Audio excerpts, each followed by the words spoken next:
St. Kitts and Nevis is now taking a proactive stance deemed necessary to protect the financial services sector and the Citizenship by Investment program.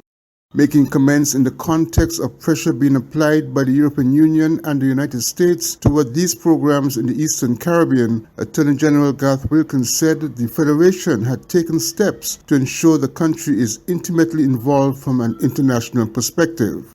St. Kitts and Nevis has agreed to join the Financial Action Task Force as the FATF Risk Trends and Method Group on money laundering risks associated with the citizenship and residency by investment programs, which will allow us to get in the good books with the FATF.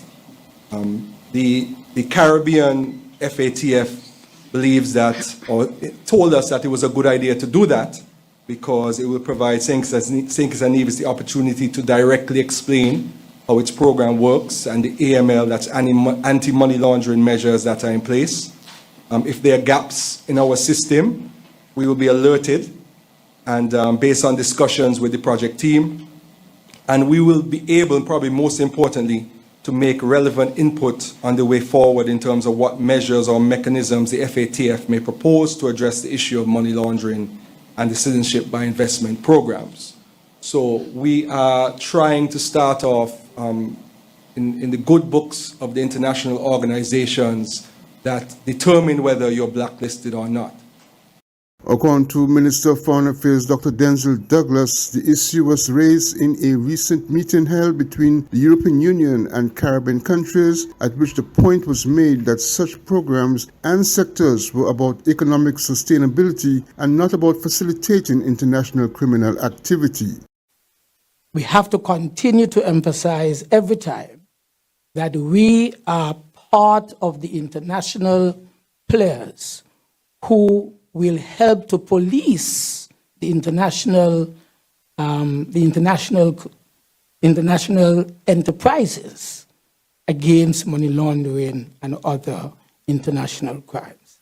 So St. Kitts and Nevis, our standpoint was the visa waiver agreements with the Schengen countries and Europe. These are critical for us in order to be able to sustain our economic development. We have made the point that we are affected in a very negative way by climate change. A lot of what creates these difficulties is the high carbon emission, not from St. Kitts and Nevis and the other Eastern Caribbean, but from the developed countries with their huge manufacturing capacity. So you can't have us being affected in a negative way with our hurricanes coming up as a result of disruption from your end. And when we try to find alternative ways to feed ourselves, you are coming at us again. Let us do it together as partners.